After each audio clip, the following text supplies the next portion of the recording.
journey that they go through, and I talk to my clients about this all the time, is the length of time it takes to go from social to getting paid. Yeah.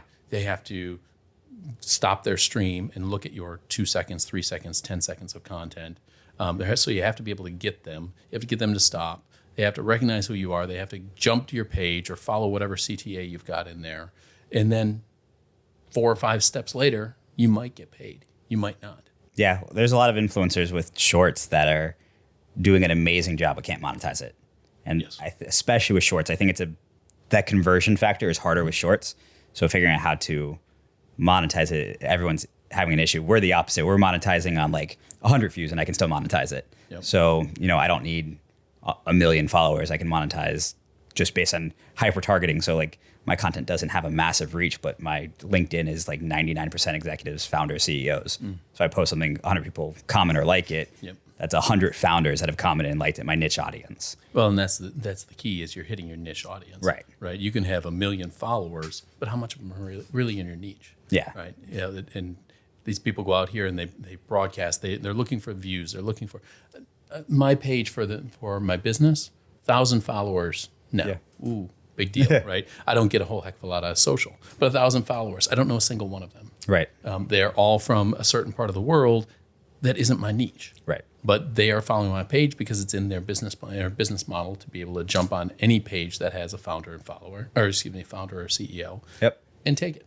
Exactly. And that's not what I want to build. I mean, and so just having followers isn't going to do you any good. You have to be able to convert. Right. That's why I've been focusing on long form YouTube recently. That's where my big focus has been is tutorials, trainings, coaching through YouTube, through long form. I think that's a lot easier to monetize because you're giving value to someone who's looking for something very specific, especially if you're avoiding the entertainment part of it. Is my focus is educational part of it. So I haven't really done much production value except for a high quality camera and audio. So I'm not jumping scenes and any too fancy of editing, kind of like close to what Alex Hormozy is doing, but not as good. Trying to get to that point. He's mastered it. He brought on a great team. That's the thing. I mean, it's one thing to have that content, to have that brain power, to have that approach yourself, but that team that comes behind you to do all the little things, they just make you look good. Yeah, that's what I'm building as the automation, because before it was the amount of work that had to go into scripting, filming, even with an editor, the following up on the editor. So I just put a middleman kind of person in between to make sure everything gets edited, then to post it and to help with the copy. So that speeds it up because producing right out last month, I produced 8 YouTube video long form and 35 shorts. But the amount of time that it takes is ridiculous.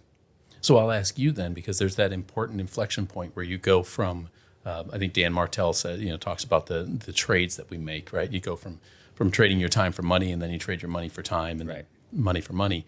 But in your case, you're now trading that money for time to get the time back for yourself. Right. What was the inflection point where you decided that was time?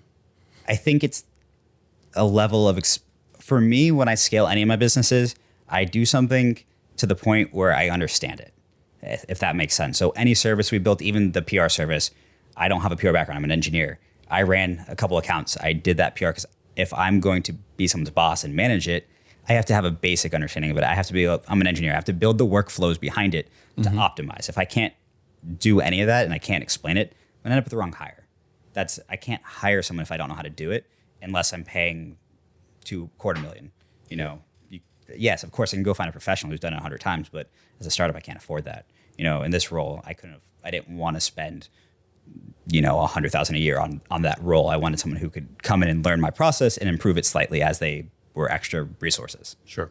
And it's a matter of how much you're going to get out of it by saving that time. Yeah. Right. Is it going to save you 100 hours over the next 3 months? Well, maybe it's worth it. Absolutely. If it's saving you an hour a week. And that's why, so we haven't done our intro yet. We got Russ here, consultant and coach, speaker as well. But that's the reason why I brought that up is that's why it's so important. That coach is so critical. Mentors, people that are going to help you through the process, I think is invaluable, especially as you can afford it, or when you can't afford it, you start off with online courses. You start off with YouTube. You start off, my first course took me from $1,000 a month to $30,000 a month, and it was $1 course.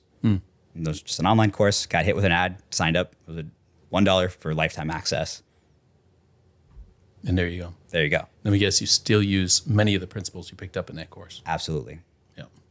That rope He was an Amazon coach. Yeah. For you guys listening, I have $20,000 of rope in our lobby right now. But basically, what he did was he taught Amazon, but he taught every piece of it, from product design, manufacturing, supply chain, freight, insurance, stocking, storing, inventory, fees, marketing, graphic design, every piece of that business.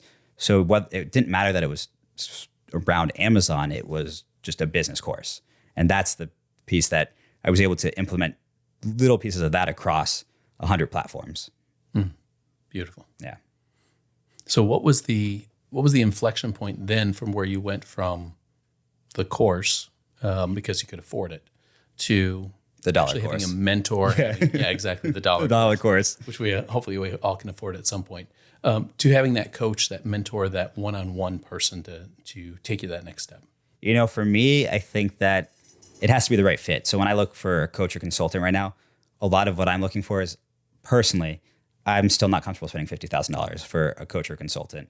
I look for relationships. So I look for people that I can, and that's what my business partner and I do a lot, is we build relationships with people. We do trades. We'll bring in coaches that are more affordable. We had someone come and speak to our entire team, and it was because they were clients. We gave them a discount on their service, but also they wanted to come coach because then we were running their PR. It was mandated that their team was going to be there. We paid for their travel, of course, but it was a 2-day event and it was awesome.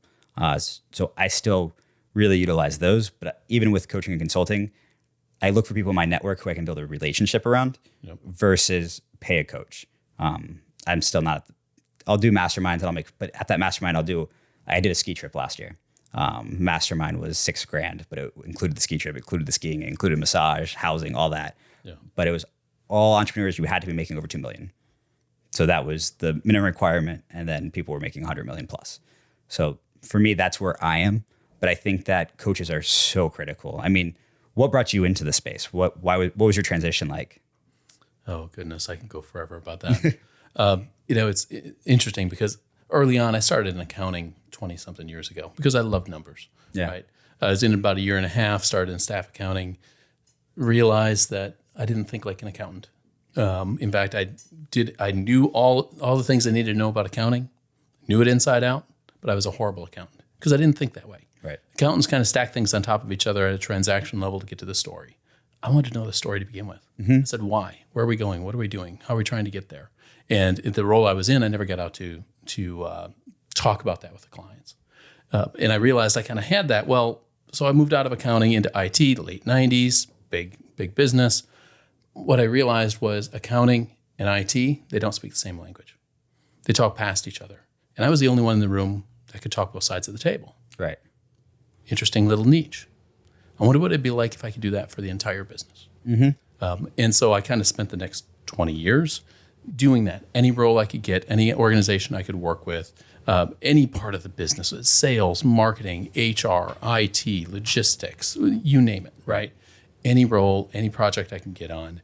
And I found that in absorbing all of that I had something to offer to all levels of the organization. And you said it, that's the value, is most people miss how what you're talking about affects the rest of the business. Right. You have sales coaches that can talk all day, but how does that affect operations? What have they, no offense, screwed operations with? The team that has to go follow up with what the salesperson just did. And you talked about, a miss in sales communication versus the expectation of the service. So I've had a similar experience where I've had roles all over. That's part of my kind of upbringing, was just I had different roles. I was a consultant in different places, and understanding how business works in general, and then how you monetize that. And for accounting, what's the bottom line? Right. When I worked in quality for a while, and people didn't understand that the goal isn't perfect quality. Perfect quality, like cars, perfect quality could cost 10x. So you, instead of paying $40,000 for a car, you could pay $400,000 for a car and maybe get a perfect quality car every time, or get a 99.999 whatever percent. But that's not feasible. And so it's that adjustment and understanding from a consulting standpoint, what do you let go? Yeah, exactly. I think the biggest advantage from a coach perspective that I can provide, when people come to me, say they've got a background similar to yours, right? They've done a little bit in marketing, a little bit in PR. What about operations? What about logistics? What about those ropes that are sitting in your front lobby? How are you going to get them where they need to be? That's logistics. Right. That has nothing to do with anything from your background. Right. But if I can come in and we're talking on a weekly basis, you say, oh, all this stuff showed up in my lobby. Well, let's talk about what that means. What's it going to take to get those to where they need to be? Yeah. That's the kind of thing. And we're taking a simple situation like this, but so many people come to me from different backgrounds, and they want to learn all the rest of the business that they know nothing about yet. No, that's a perfect example. The rope in our lobby is the first time I did freight from overseas, I booked freight on board. And I didn't know what that meant. Yeah. But I needed DDP, which is delivery duties paid, just meaning that it was going to be delivered to my door, all duties were paid, and it was going to show up. So freight on board is literally the freight gets on the boat, but if you don't fill out a form in time, you can get, I think it's a $10,000 or $100,000 fine. It's some pretty steep, some crazy fine. But I didn't know that. So it was about to get delivered, and like I was reaching out to people and it wasn't paid. The forms weren't in. I was calling, I think they're brokers, I believe is the term, but I was calling all these people frantically, and then I ended up getting at least the licensing paid and taken care of. But then I had to go to the warehouse of customs and check it out myself of customs. So I picked up my first shipment of inventory and put it in, I was driving like an Accord, basically, a 2-door car, and I loaded it all in. But the freight forwarder, simple answer, freight forwarder, same price, and that's business coaching. That's one of the things I learned in that course, and I was like, I can't believe all that work, but I think the fun part is sometimes learning yourself. When you can't afford it is great, because when you do bring in a coach, when you have that ability to work with someone, the lessons stick better. Yeah. So well, it's no different than raising a kid. You know, you can tell them till you're blue in the face not to touch the hot oven. They're going to touch it anyway. Yeah. Right. Because they need to learn it themselves. There's certain lessons that people need to learn themselves, and certain ones that having somebody that's been there or having somebody that's worked in similar industries can help you out. Yeah. So when you're working, what is an ideal scenario for you to walk into? Ooh. Ideal scenario is someone who is passionate. I refuse to work with anybody who's not passionate about building their business. Yeah. Because we know what entrepreneur life is like. It's miserable sometimes. It can be miserable. I mean, the thing we talk about every week, we start with the best thing that's happened in the last week or since the last time we met. And the reason I do that is because I got to get them out of that frame of mind of that miserable part. Right. But I've got to start with somebody who's passionate. Then somebody who has a good business model for getting to where they need to be, right? If their business model makes sense and I think I can get them there, that's great. They have to be coachable. Right. I've run into a couple situations where individuals just weren't coachable. They just wanted a yes man. They wanted to bounce ideas off of somebody and have that person come back and say, oh yeah, you're on the right track. You're doing exactly what you need. I hate that. Why pay for that? Why pay for that? And quite honestly, it's not going to gain you anything, right? So if they're passionate, they're coachable, if they've got something that's a good revenue model and it's interesting and we think we can succeed with it, that's what I need. Awesome. Yeah, I think you hit it with being able to say you're not doing a good job. Mm-hmm. The first person in business that told me I was doing a bad job is my co-founder upstairs. He told me this sucks. And it was a product that yeah, right? He was the only one ever. Yeah. And I think that was when I was like, first off, fuck you. Right. First off, I worked really hard on this. Yeah. But the other piece of it was like, I can do better. And I think that's a huge piece. And when you have coaches, you know, I hire people for content all the time to help coach through content. And people will be like, oh, you're on the right track. I'm like, my last video got, 400 views. Like, is that the right track? Is that where I'm going? So I think, like you said, is the ability to point out those mistakes and be direct enough with it to help coach them through. Well, and I tell people all the time, I'm not a cheerleader, right? I don't look good in a skirt. I'm not built to be a cheerleader. I'm not here. You're not paying me to be a cheerleader, right? You're paying me to give you feedback. I mean, and I've gone through an analysis of my clients before to say, why do they work with me, right? Because every once in a while, somebody will ask me a question, why do your clients work with you, that kind of thing.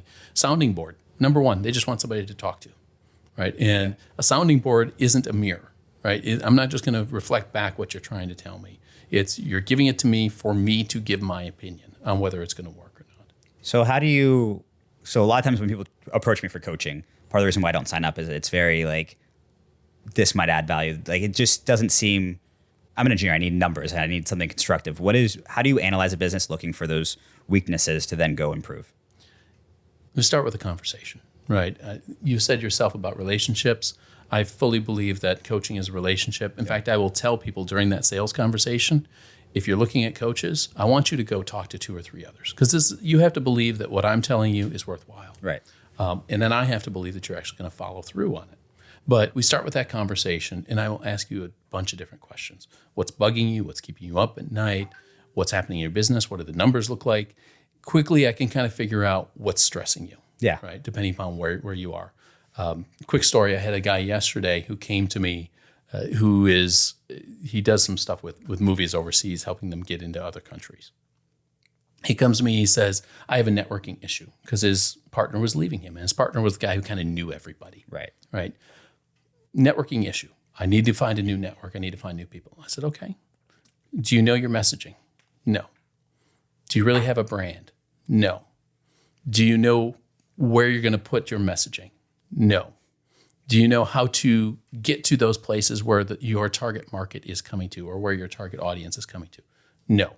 So then you don't have a networking issue. You have a messaging, branding, channels, et cetera issue, right? And a lot of times, another one, sales. People come to me all the time. I got to increase sales. I want you to 10x my business. We got to be 10x what we are today. Okay. If I could make you have 10x tomorrow, could you deliver? They get this out of skew perception of sales versus operations. Oh, I can sell it all. I can deliver anything I sell. Can you? So that's a really good point. And I worked with a coach, and he basically did the exact same thing you did. He walked through and found out where our weaknesses. Vision was one of them. Communication was one of them. Having everyone on the same page. But the example he used, this is the CEO of Mind Valley. We said, well, yeah, our goal is 10 million next year. And he said, okay, great. How are you getting there? Mm-hmm. And he used the example of, if you tell your entire team a revenue goal of 10 million, and he basically used, we were in the mountains, and he said, what's the goal is to get to the top of the mountain, sure. Everyone go. And he's like, well, 5 of your people are going to go that way. 3 people are going to try to go around. 2 people are going to go up. 2 people are going to end up on the wrong freaking mountain.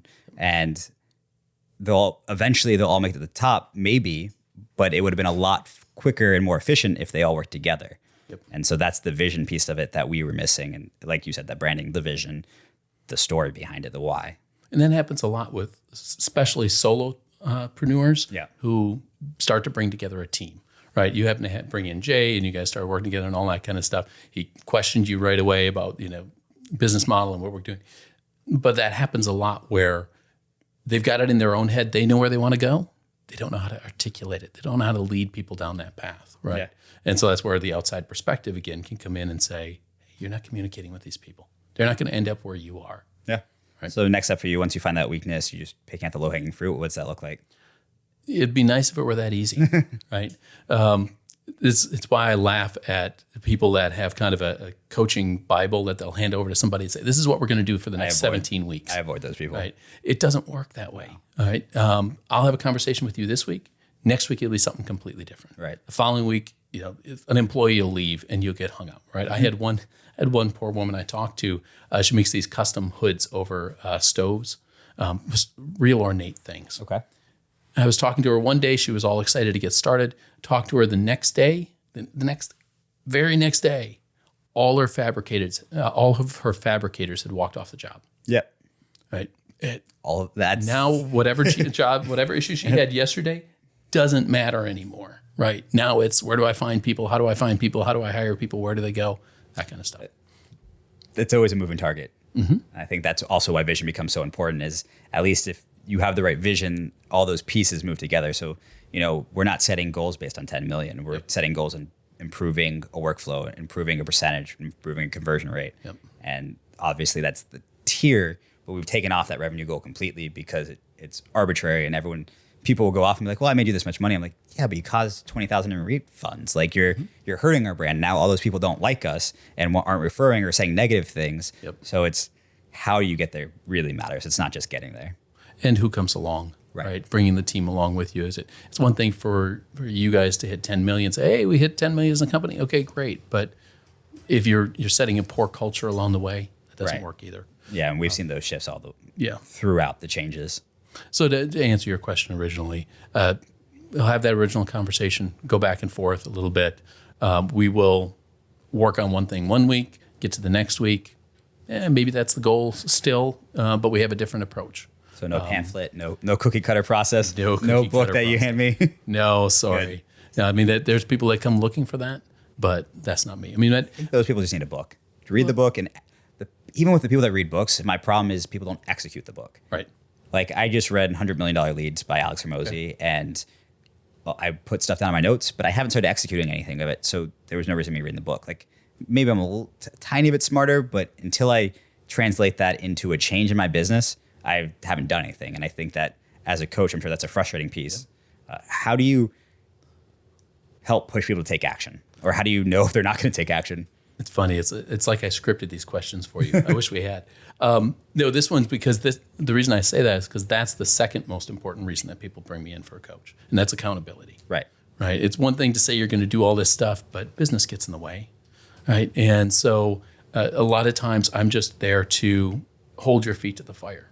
Right. And I will tell people I don't take excuses. I don't take, I just didn't feel like it, or I got busy in the business. Everybody gets busy in the business. Right. But if this is important to you, if this goal is important to you and you are working towards it, and this is our path to get there, get the work in. Yeah, you have to work on your business. And I think that's a big piece that's missed. And I fall into that trap sometimes. Is I'll see my inbox is full and I'll go work on my inbox. And by the end of the day, all I've done is my inbox. I've done nothing to improve a process. So all I've done is put out fires, no improvement. I haven't worked on any of my projects. Yep. So now I do it the opposite. First off, I use a tool called Mailman.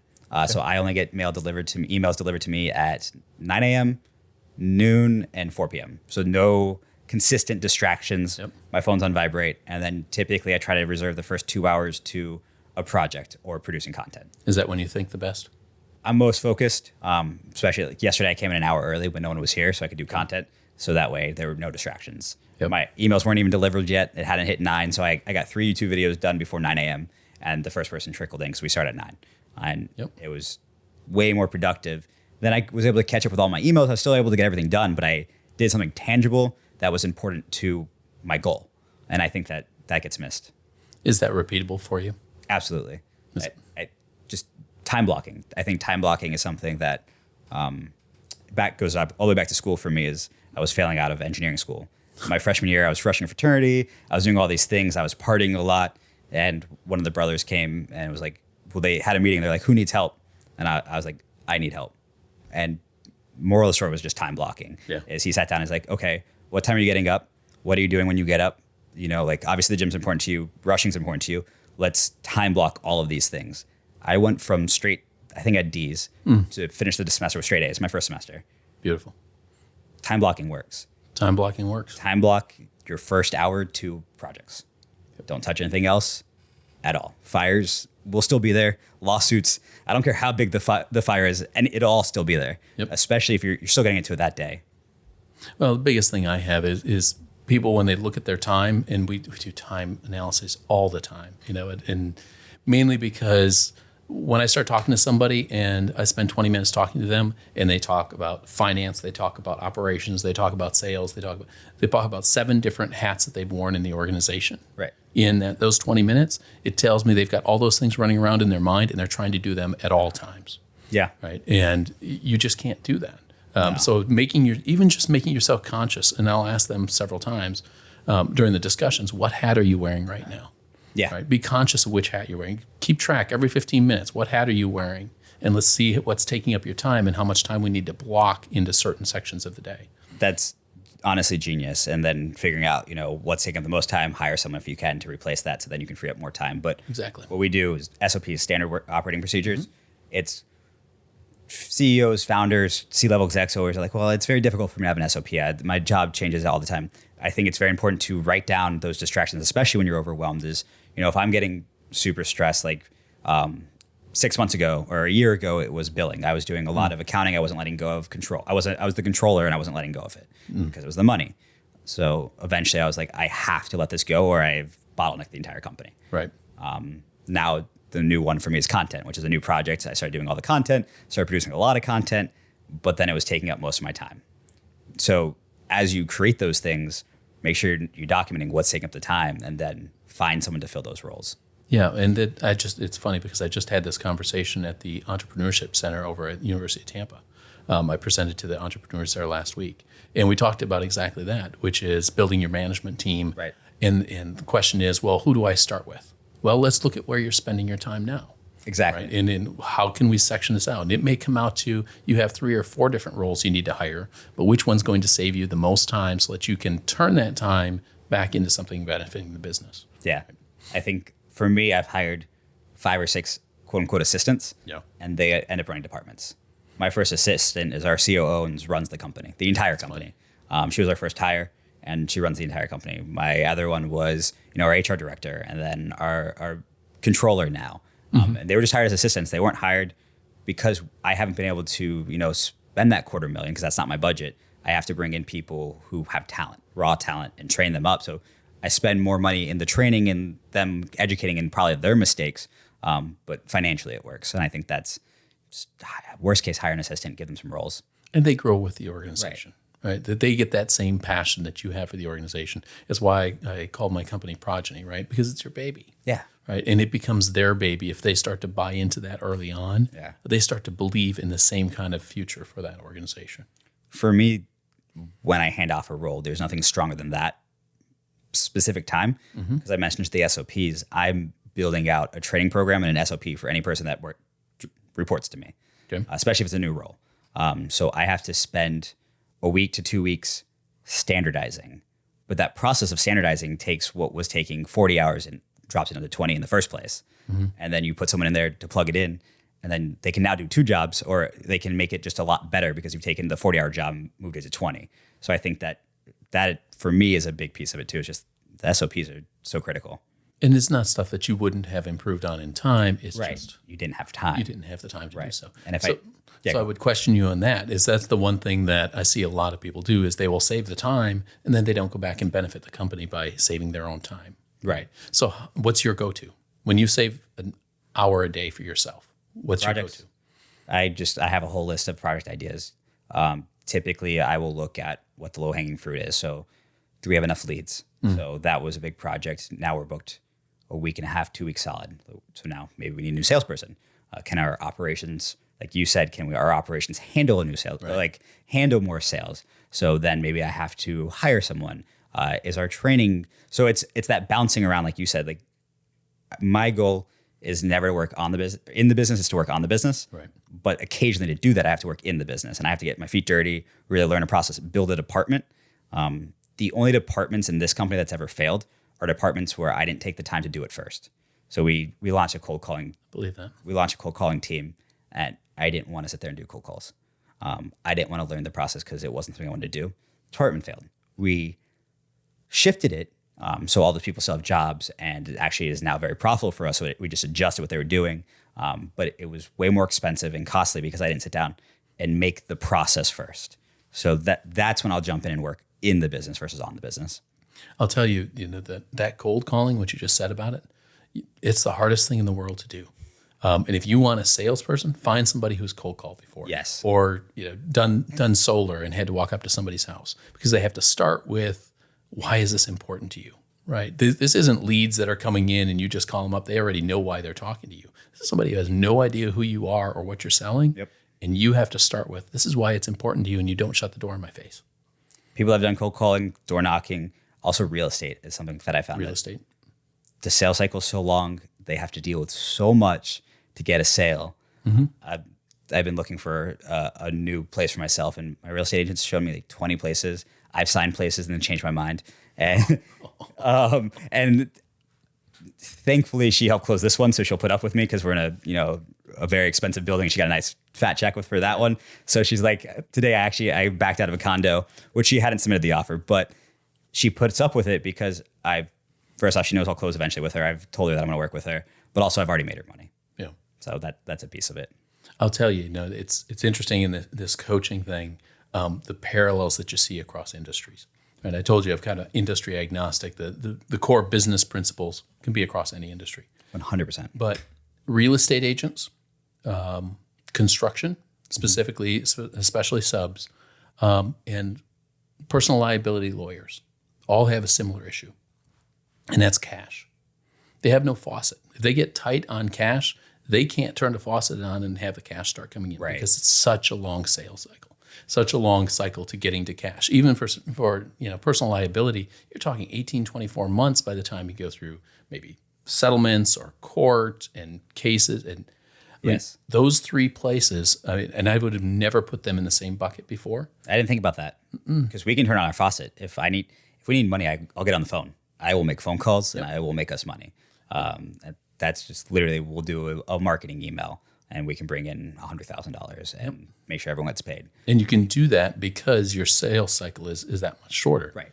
There's industries out there that they can't do that, and managing cash is the number one issue for them, but they don't realize it until it's too late. Yeah.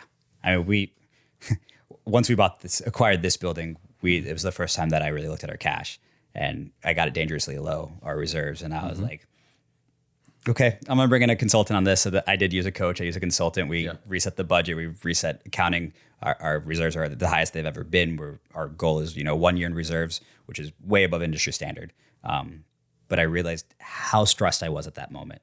And luckily we were able to, like you said, turn on the faucet. But understanding those things and going through them can destroy business. So that's when coaches are so critical, is someone not only to walk you through that, but there's so many, you had an accounting background, and there's so many things you can do to adjust margins, change things, change when vendors are getting paid, move cash around. There's so many things you can do to correct that. But if you don't have the right help, your whole business is gone. Yeah.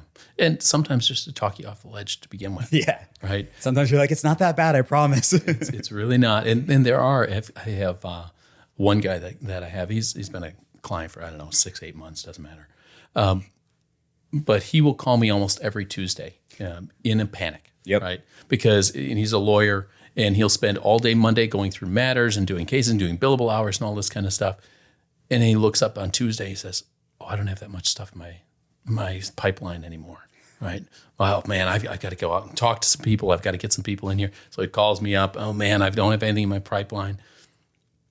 By Wednesday or Thursday, he's doing perfectly fine. And then, he's perfect. It's just part of his cycle now. and it really was for a period of about 2 months. It really was. Now he's to the point of he's hired other people and all that kind of stuff now. So he's built it up considerably since then. Yeah.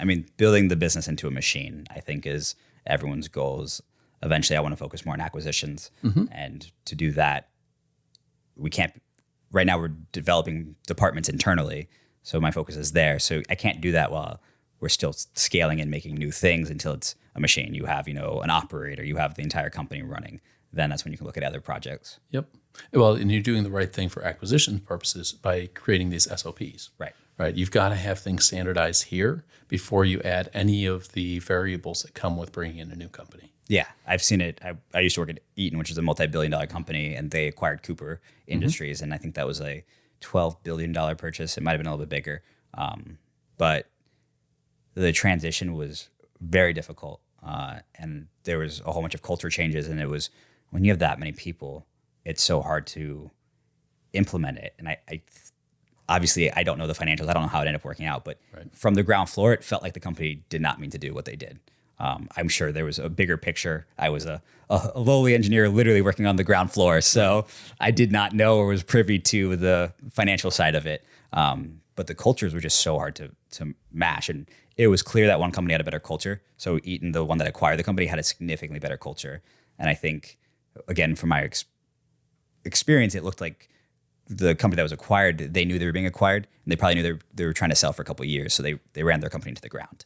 And they treated their employees like crap. They weren't investing in equipment. They stopped building and scaling. And so they had to completely reorganize. Yeah. Well, I've been teaching companies for the last decade or so how to manage change. Yeah. Acquisitions are huge on managing change. Change the management. things, yes, exactly. The things that people miss in that process is getting out ahead of it. Right? We forget just how smart our employees are.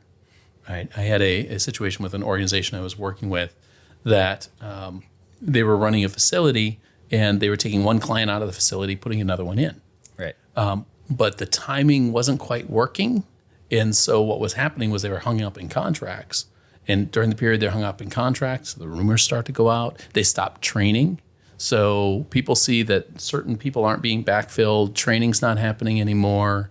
What are you going to think? You look around and you're losing people and you're not backfilling. What are you going to start to think as an employee? Yeah. And I tell people all the time, the first mice to jump off the ship are not the dumb ones, right? You usually use the smart ones first because they can see the signs. And that's what happened. They started to lose some of their best employees, which they were counting on to bring in the new client into that facility, And so you have to manage the change. You have to manage the communications, get out in front of it, help people understand why they're here to begin with. Yeah. That's something we could talk about that for hours. Well, change management's amazing, and I think the psychology behind it, for us, like we were trying to implement something in the companies. People were coming in very late, and my co-founder was very concerned about them getting here on time. And I was like, I explained to him, until you're here on time, you can't request it.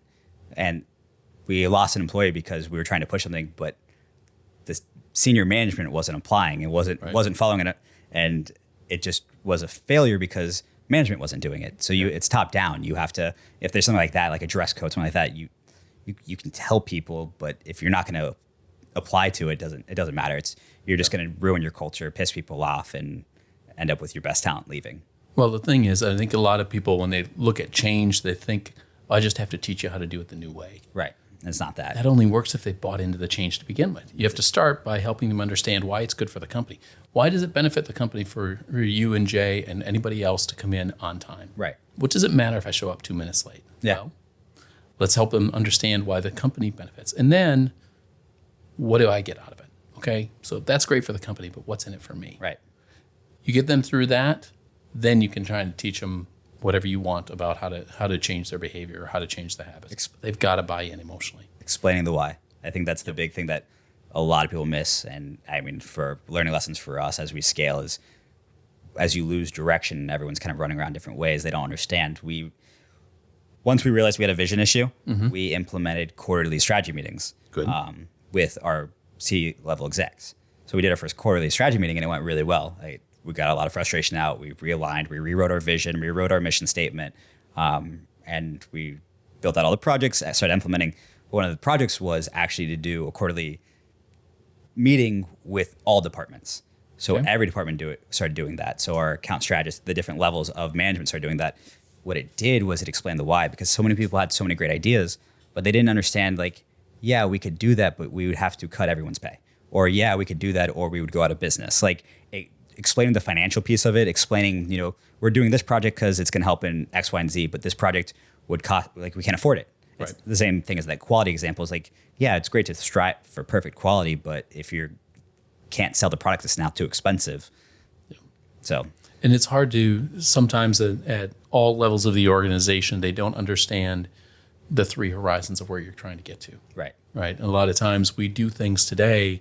In fact, I want you to do, I tell this to people all the time, I want them, some portion of your time needs to be done on Horizon 2 and Horizon 3. It can't all be immediate stuff immediately. Explain the horizons to me. I'm not familiar with it. So something that came out in the last handful of years, I think Zuckerberg was a big one for people to kind of pick up on this, because there were some very popularized pictures of him in, I forget, 12 and 15 and 18, something like that, to where he showed his three horizons.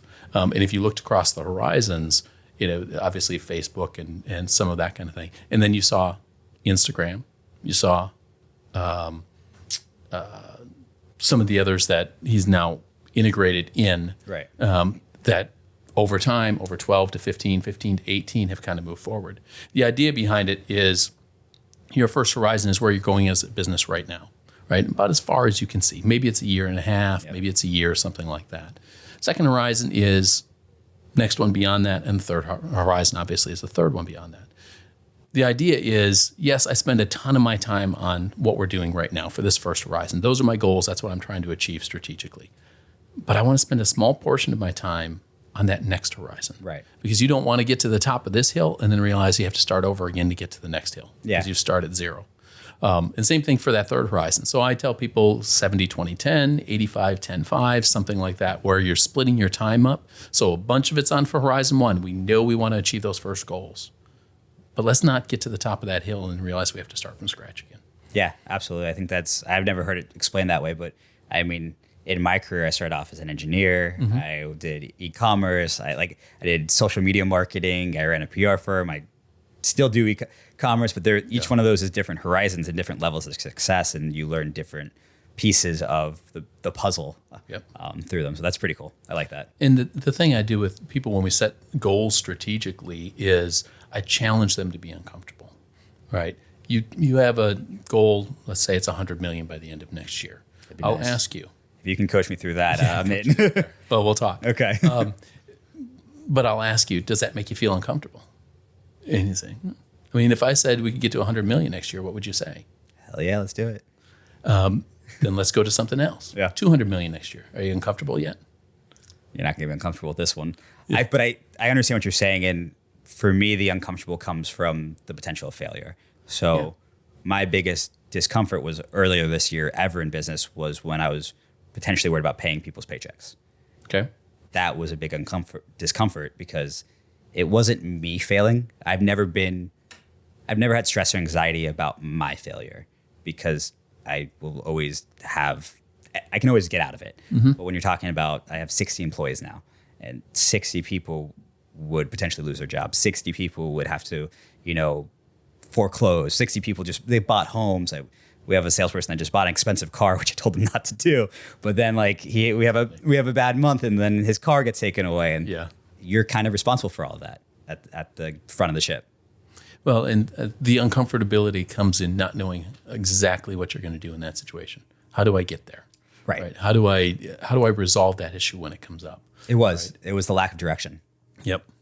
And so that's what I try to get people. I try to get them uncomfortable because that's when we start to think outside the box. Right. That's what if I told you, okay, if that's what makes you uncomfortable for those 60 people, let's do it. Let's walk through that exercise of something catastrophic happens and we are cut off completely. You have no cash right now to pay paychecks 2 weeks from now. Yeah. What are you going to do?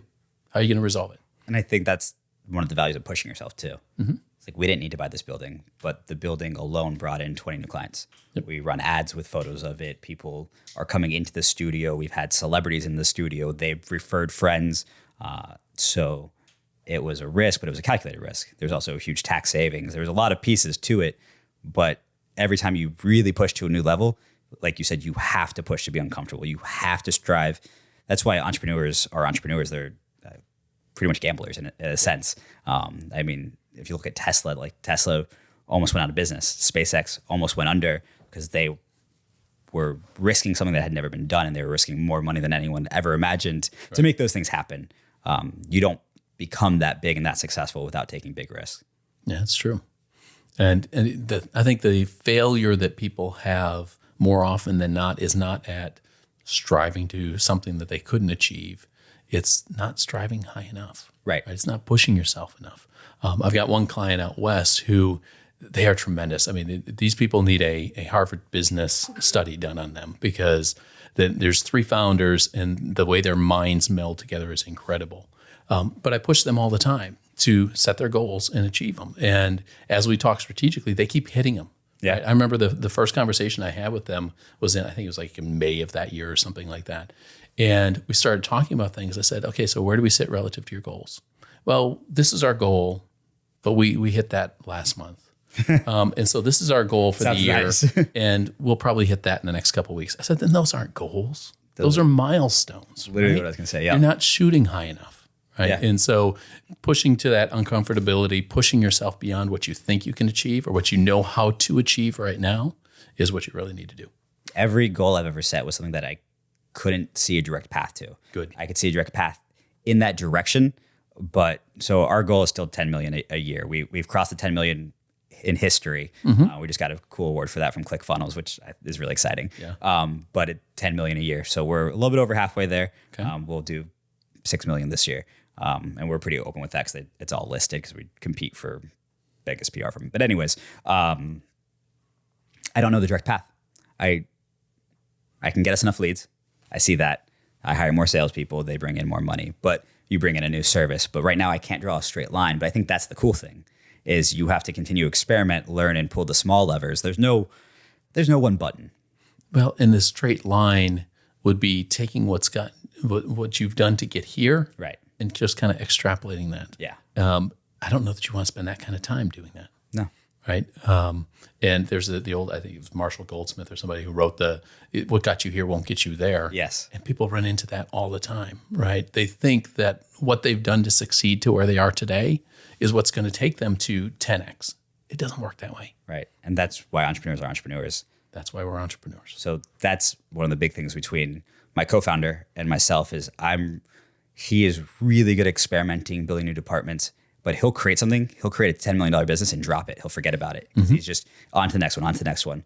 I'm really good about 6 months later, I'll go like, hey, what about that idea that you had? Like, how did that go? Yeah. I'll go pull up the data. I'm like, do you realize that this, like, we're converting at like 10 cents per lead and, we're making 40 times like ad spend on it. And he's like, oh, I didn't even realize, like, let's go back and do that.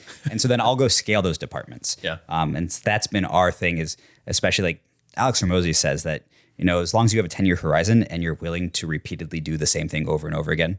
So like I can absolutely hit 10 million a year with the PR agency alone.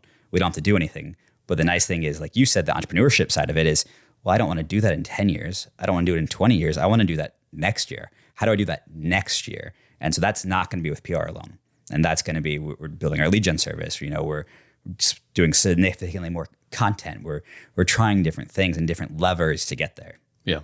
And I'll tell you, now that I've worked with, however many entrepreneurs over the years, there are some out there that are perfectly happy with that 10-year horizon.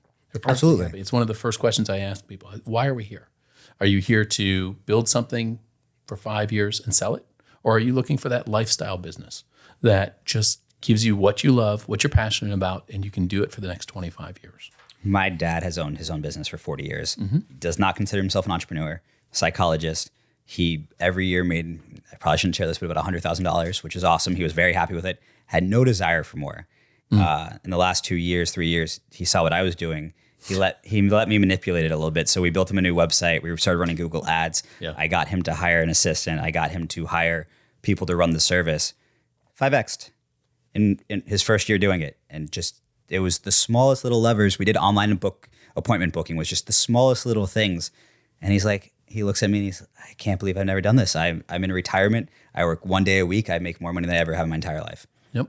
It's just wild. It really is. And that's the thing, that an outside perspective, you are essentially a coach for your dad's business. Absolutely. Right. And that's that outside perspective where other people can see things.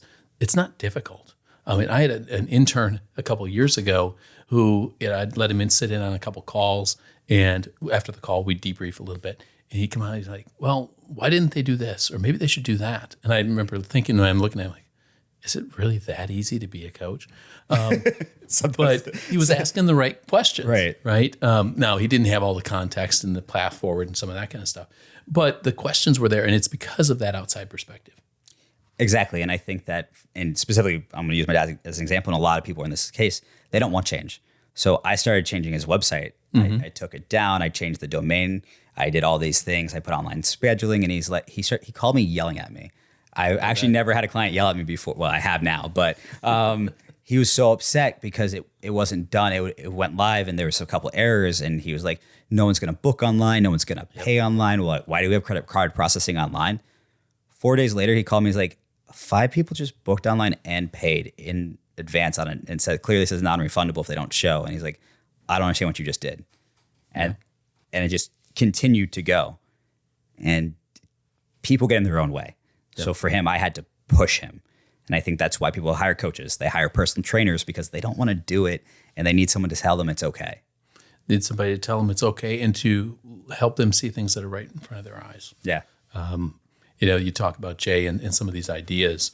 I tell people all the time to create a parking lot and put it next to their computer. Yep. Right? Nothing but a notebook that you write down your ideas in.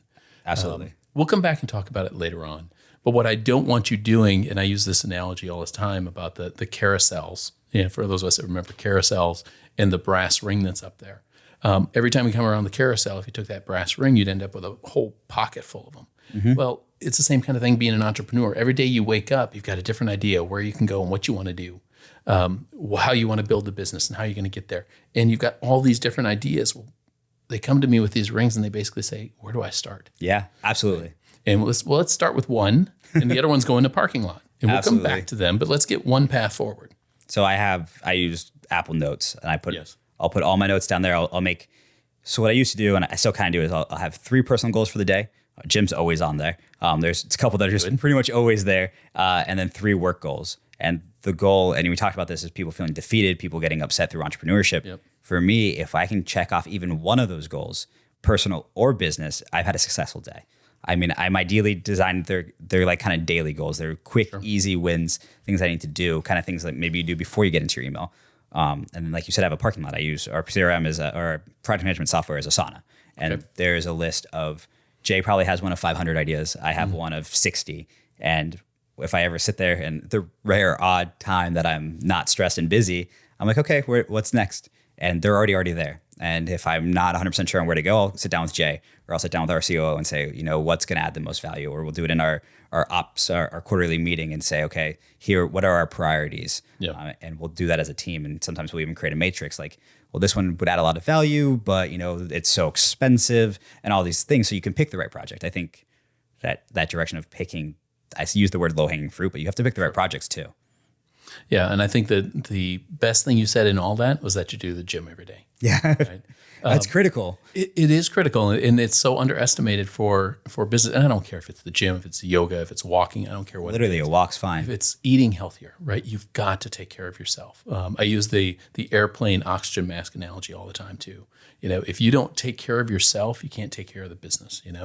Absolutely. And so I have people that come into the session, they're run down, they look exhausted, they look this kind of stuff. I had one guy in Chicago, he's an investment guy, and he runs himself ragged all the time. And I looked at him last week, and he even said himself, he said, yeah, I haven't slept much in the last week, this and this and this. I said, you got to take care of yourself, dude. Yeah. I don't care if it's going to the gym, eating better, sleeping better, whatever it takes, spend some time. Step away from the desk and go have lunch with your daughters or something, right? Yeah. Anything to kind of take care of yourself physically, mentally, so that you can take care of the business. Absolutely. When I'm not 100%, so Jay and I, my co-founder, if you're having a bad day, the rules go home. Yep. So first off, but the fitness piece of it, I've gone through phases of focusing more on the business, and I've gotten out of shape, but I'll see that works short term for the business. Yep. But then as I kind of lose weight, I lose energy, my work starts to drop, I lose focus, I get unhappy. So all these things follow it. So typically the most productive and most efficient I am is when I'm working out the hardest. And they match for me. So when I'm running, when I'm doing these things that are a little bit more challenging for my physical body, I can then come in and give my 100 at work. And I think that you'll see most successful entrepreneurs I know are in pretty good shape. And I think that's pretty accepted across the... And it's not just the stress that's causing it. Yeah, that's true. But also you have to handle the stress. I mean, that's part of being physically in shape allows you to tolerate the stress better. Right. One of the masterminds I went to, something that really stuck to me is when you're in the gym, you're stressing your body, you're working those muscles.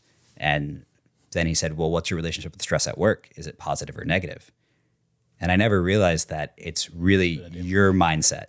Stress in the gym is good, stress at work bad. And what he was saying is it's no, and it's only bad if you view it as bad. I'm super stressed, so I got sick. That's because you thought you were going to get sick. Mm-hmm. I think that if you can view the stress, now I view most things as an opportunity to learn. So when we were first founded, we had a contract issue. That was an opportunity to learn about contracts. Oh, of course. Yeah. Later on, we had a staffing issue. That was an opportunity to learn about proper management, proper benefits, proper staffing. So all of these are opportunities to learn. Sure, they're stressful short term, but long term, they build a much better business. Right. So I'd ask you then, for you and Jay, where does the stress come from between the two of you? How do you deal with conflicts between the two of you as founders? Super passive aggressive. On both sides? Yeah. No, so we actually work really well together. We're pretty good friends. We've been friends since university. Typically, those vision meetings help a lot. Mm-hmm. Sitting down, we'll go through, when it gets really bad, we'll go through projects, figure out, we'll realign. I think that's a big piece of it. And sometimes it just takes a long written email of, what's frustrating you. And sometimes there's no value behind them, and they're just like a relationship, like they're just rants that you left a trash bag out and I hate you for it. I hate you. But that's the same thing as a relationship. So I think that even just airing that makes you feel better sometimes. So I think that's all valuable. How do you, as a coach, I'm sure you're dealing with a lot of co-founders. Mm-hmm. I'm sure conflict is part of it. They all need therapy. What do you do to help walk people through that? It's funny because I've had some very challenging ones. My first rule on it, if you can avoid going in 50-50, don't go in 50-50. Yeah. I don't care if it's 50.001 and 49.999. At the end of the day, somebody has to be the person who is a little bit more in on the line and taking care of things. Now, I've got a coach that I use myself. His name is Marty Park. Love Marty, great guy. one of the things he says in his book is he calls it a Scotch meeting, right? And basically, the founders kind of say to each other, I need a Scotch meeting, meaning I need to talk about something, but we're not doing it here. Yeah. Right. Offsite and meetings. Take it offsite. Yep. You show up, you order a drink, Scotch, coffee, whatever it is, right? You order a drink, and by the time it comes, you have already opened up the conversation. The person who asks for the meeting is the one who opens it up. You open up the conversation, talk through what the trash bag issue might be, and you talk through it, tell them how you're feeling, let them know what's going on, and then you talk through it. Yeah. And it's done. Yeah. Right. And then it's settled. You create a path forward, and then it's not something that's festering in the office that people are taking sides on or anything like that. It gets taken care of outside the office and it's done. And I think that's critical because if we call it mom and dad here, if mom and dad are fighting in front of the kids, it causes I won't issues. ask who's who. It's gender neutral. But it causes issues for everyone because they see that you're not aligned on the mission. Yeah. We don't know who to listen to. They both said something different. I'm confused. So the offsite piece, I think, is critical. Talk it out away from everyone else. Right. Get your frustrations out. Because I think people also miss that, especially with good founders who have a good relationship, is they're fighting, but they're fighting because they want to have the best result possible. Right. It's not necessarily because we're mad at each other. It's because we have different views on what the best route is, and we need to hear both sides fully and digest that, and then make an educated decision on which way to go. And I think the two things you've just said, you said before about you and Jay being consistent on the vision. Now you just said about disagreeing a little bit on the route. Right. It's not about where we're going because that needs to be hashed out in a completely different manner. Right. It is how are we going to get there? Mm-hmm. Right. And if people How have to get to that mountain, top of the mountain. If they have inputs, if some people on the team have an idea that you can go through the mountain and then up, okay, that's what we do. Yeah. Right? Because maybe that's the best route once we pull our heads together and start talking about it. If you can get everyone together. They need to understand that creative process on how you guys work and how they can incorporate themselves into it. And I think sometimes too is even if you know it's the right direction, sometimes you have to let other people make mistakes. Right. Even I'm 50-50 and I'll see stuff and we'll disagree. And I'm 100% confident in my mind, but I'm going to allow the mistake to be made because I don't see it as I think letting people make mistakes is a huge part of learning. Yep. And if you can see that and educate and don't ever do it again, same thing with investing. Most successful investors have, at one point or another, or failed investors, they have a point of a lesson. Yeah. And they don't do it again. And it's way better to have that point early in their investments when you're talking about $5,000, $10,000 than when you're talking about your retirement fund. Yep. So make that mistake now. I think that's a big piece. I also like what you said about the equity. I would never give 50% equity to anyone ever again except for Jay. Now that I have my experience and my power, even if I had an investor come in, it would never be a controlling amount. Yeah. That's just, I wouldn't do it. The reason why I left corporate is because I didn't want to report to anyone. There you go. Yeah. That's big. And the interesting part that I see with entrepreneurs quite a bit is they almost give equity away like candy. Oh, right? never. And you do it, I understand you do it early on because you're low on cash, but you need some help from somebody. Hey, if I gave you 10% of the company, would you do this? Would you build me my brand and I'll give you 10% of the company? They don't realize just how hard it is to get those people out of the cap table, to get them out of that later on. You start disagreeing and now they've got this guy, that's sitting around forever. Especially if it's written wrong, you 3%. have a silent partner who Yes. did a 1 month of consulting and now owns 10% of your company. Yep. And it just, you don't realize that early on because all you're looking at is this windshield right in front of you. But that, again, coming back to coaching, that's where I and anybody else can add value to that situation. Absolutely. I think it was Facebook. They gave equity to someone who painted a mural. Oh, that's funny. I'm not sure if it was Facebook, but I know someone who gave equity to a very large company. It was a tiny piece of equity. It was less than a percent. Sure. It was a couple shares, but it was shares, but it was ended up being like $1 million. Yep. They just held on to it and it turned into well over $1 million to paint a mural. And I tell people all the time, it's not just the money that you're giving up. A lot of times it's the power you're giving up. You mentioned a second ago about having a boss because it's, the 50-50 thing. I don't care if it's 2% that you gave up. Now somebody feels like they own a part of your company, therefore they have an input into how you're running the company, where it's going and what you're doing.